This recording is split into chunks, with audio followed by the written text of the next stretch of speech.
जवाहरलाल नेहरू जी के कार्यकाल में 16 राज्यों में 243 सांप्रदायिक दंगे हुए। इंदिरा गांधी जी के कार्यकाल में 15 राज्यों में 337 सांप्रदायिक दंगे हुए और राजीव गांधी जी के कार्यकाल में 16 राज्यों में 291 सांप्रदायिक दंगे हुए। ये कैसा सेक्युलरिज्म का परिभाषा है, हमें तो समझ नहीं आता।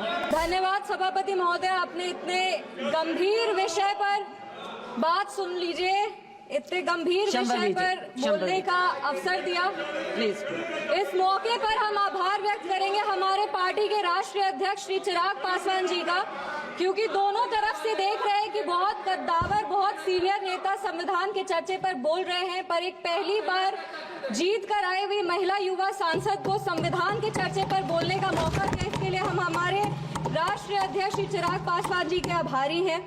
इस सदन में सबसे युवा सांसद होने के नाते हमें गर्व की अनुभूति हो रही है कि हम उस वर्ष इस सदन में शपथ लिए जिस वर्ष संविधान अपना 75वां वर्ष का उत्सव मना रहे हैं। सोशियोलॉजी की छात्रा रहे हैं, कॉलेज में सोशियोलॉजी को संविधान को एकेडमिकली और थ्योरेटिकली पढ़ने का मौका मिला है, पर 24 जून को जब इस सदन में हमने शपथ ली थी तो संविधान को अपना प्रेरणा मान करके, प्रेरणा स्तोत्र उससे प्रेरणा ले करके अपने कार्यों में भी संविधान को ढालने का मौका मिला है। महात्मा गांधी जी ने भारत के संविधान के विषय में 1931 में कहा था, I shall strive for a constitution which will release India from thraldom and patronage. I shall work for an India in which the poorest shall feel that it is their country in whose making they have an effective voice. An India in which there is no high class or low class of people. An India in which all communities shall live in perfect harmony. This is the India of my dreams for which I shall struggle.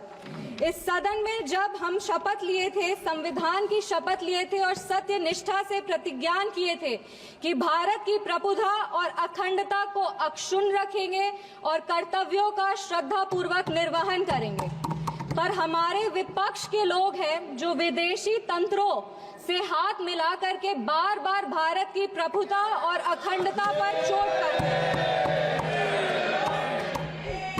एक तरफ जहां मोदी जी की कार्यकाल में FDI बढ़ा है, जो foreign direct investment है, वहीं पे इतने ही वर्षों में कांग्रेस का एसडीआई जरूर बढ़ गया। अब एस उसमें क्या है, उसका नाम लेंगे तो हल्ला हंगामा हो जाएगा, इसीलिए आप लोग खुद ही समझ जाइएगा। ये वही बात हो गया, हिंदी का एक मुहावरा है, मुंह में राम बगल में छुरी, पर ये भी विपक्ष पे सही नहीं बैठता है, क्योंकि विपक्ष तो प्रभु श्री राम का नाम ही नहीं ले सकते, पर छुरी लेकर के बार बार संविधान की हत्या जरूर करने का कोशिश करते हैं। इसीलिए हम लोग कहते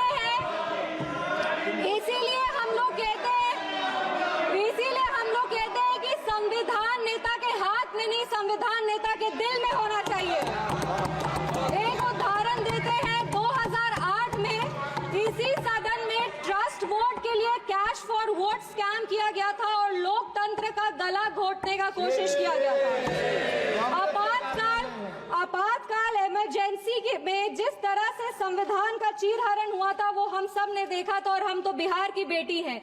बिहार के एक पुत्र थे जयप्रकाश नारायण जी, जिन्होंने इसी दिल्ली में रामलीला मैदान में राष्ट्रकवि रामधारी सिंह दिनकर की एक कविता पढ़ी थी, सिंहासन खाली करो कि जनता आती है। उसने कांग्रेस की जड़ों को हिला दिया था और भारत में नई क्रांति का आह्वान किया था।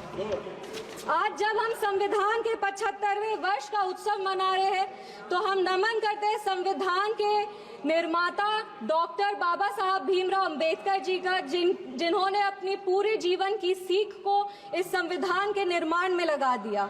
लेकिन कांग्रेस ने उनका अपमान करने से वो कभी नहीं चूके।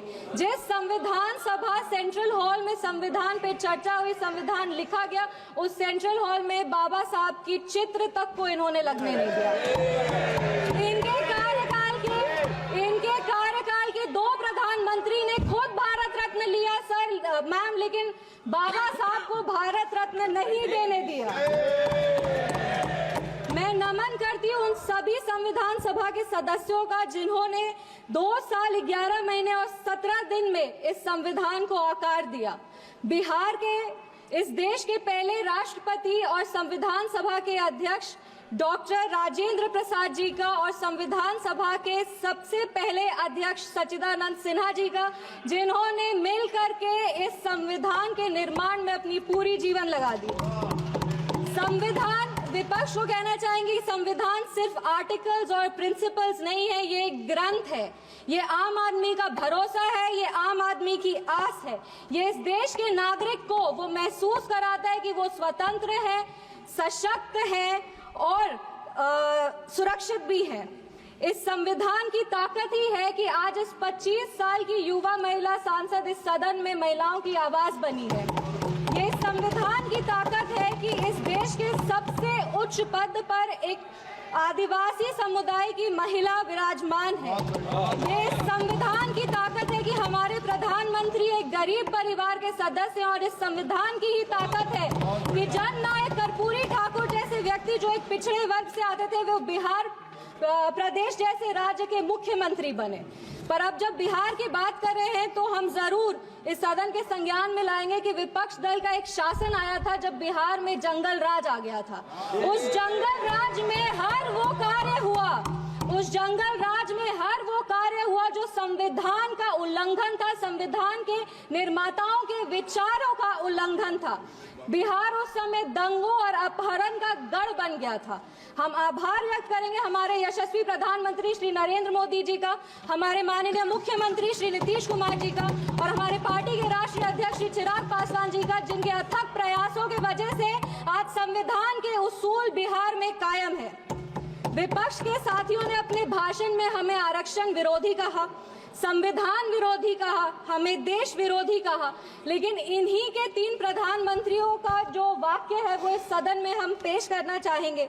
सबसे पहले जवाहरलाल नेहरू जी ने 1961 में लिखा था, I do not like reservation in any form, especially reservation in jobs. I am against any such step that promotes inefficiency and takes us towards mediocrity.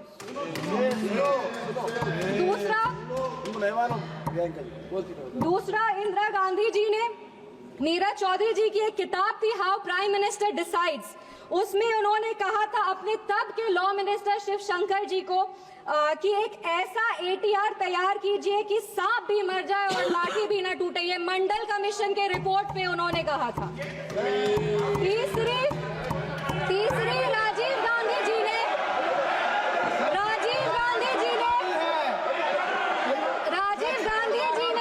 एक इंटरव्यू में आलोक मेहता को कहा था मार्च 1985 में, no promotion of. Rajiv Gandhi ji ने एक इंटरव्यू में जर्नलिस्ट आलोक मेहता को कहा था मार्च 1985 में कि no promotion of idiots in the name of reservation, and that promoting idiots in the name of reservation would harm the entire country. ये इनके 3 प्रधानमंत्री थे और देश 37 साल इनके प्रतिनिधित्व में था और इन्हें लगता था कि आरक्षण से इस देश में 2nd ग्रेड सिटीजन आते हैं। कांग्रेस को माफी मांगनी चाहिए इस पर। आप बात करते हैं सेक्युलरिज्म की, की तो एक आंकड़ा भी पेश करेंगे। जवाहरलाल नेहरू जी के कार्यकाल में 16 राज्यों में 243 सांप्रदायिक दंगे हुए। इंदिरा गांधी जी की कार्यकाल में 15 राज्यों में 337 सांप्रदायिक दंगे हुए और राजीव गांधी जी के कार्यकाल में 16 राज्यों में 291 सांप्रदायिक दंगे हुए। ये कैसा सेक्युलरिज्म का परिभाषा है, हमें तो समझ नहीं आता। एक और बात कहेंगे, कहानी सुनाएंगे। 1984 में जब सिख रायट हो रहा था, 1984 में जब सिख रायट हो रहा था तो एक सिख समुदाय के व्यक्ति एक दलित नेता के घर में रक्षा पाने के लिए गए थे, एक पनाह मांगने गए थे। उस दलित नेता के घर को जला दिया गया था। वो दलित नेता कोई और नहीं, हमारे पार्टी के संस्थापक श्रद्धेय रामविलास पासवान जी थे, जिनके घर को 1984 में जला दिया गया था। आप बात करते हैं संविधान की और सेंटर स्टेट रिलेशन की, तो बता दें कि इंदिरा गांधी जी की कार्यकाल में 11 साल में 35 बार राष्ट्रपति शासन लगाया गया। एक एक महिला, एक युवा और एक दलित सांसद होने के नाते हमें गर्व होता है कि हमारी सरकार एक ऐसी सरकार है जिसने संविधान के उसूल को अटल रखा है। हमारी सरकार ने संविधान को मजबूत करने का काम किया है। एक सेकेंड 2 मिनट बस खत्म करें। पिछड़े आयोग को संवैधानिक दर्जा हमारी सरकार ने दिया। पिछड़े वर्ग से आर्थिक रूप से कमजोर जो व्यक्ति आते हैं उनको आरक्षण हमारी सरकार ने दिया। इनके पास महिला प्रधानमंत्री थी, पर हमारे प्रधानमंत्री ने नारी शक्ति वंदन अधिनियम ला करके 33% आरक्षण दे करके महिलाओं के आवाज को अगर मजबूती किसी ने दी है तो वो हमारे यशस्वी प्रधानमंत्री श्री नरेंद्र मोदी जी। 1 मिनट। एनडीए की सरकार ने बिहार में हमारे प्रधानमंत्री, हमारे माननीय मुख्यमंत्री श्री नीतीश कुमार जी और हमारे पार्टी के राष्ट्रीय अध्यक्ष श्री चिराग पासवान जी के नेतृत्व में संविधान के सभी प्रावधानों को मजबूती से वापस लाए हैं और यही प्रयास करते हैं कि संविधान को अपना प्रेरणा मानकर योजनाएं बनाए जो हर वो नागरिक तक पहुंचे जो जरूरतमंद है। अंत में अपने वाणी को 4 पंक्ति पढ़ के बैठ जाओ दादा, 4 पंक्ति बैठ जाओ दादा, 4 पंक्ति पढ़कर अपने वाणी को विराम देंगे। हर रंग को खुद में समेट कर जो बेखौफ खड़ा है, जाति और धर्म के दायरे से जो आगे बढ़ा है, नैतिक निष्पक्ष समावेशी संविधान ही है वो जो 75 वर्षों बाद भी सहज खड़ा है। धन्यवाद। जय हिंद, जय बिहार।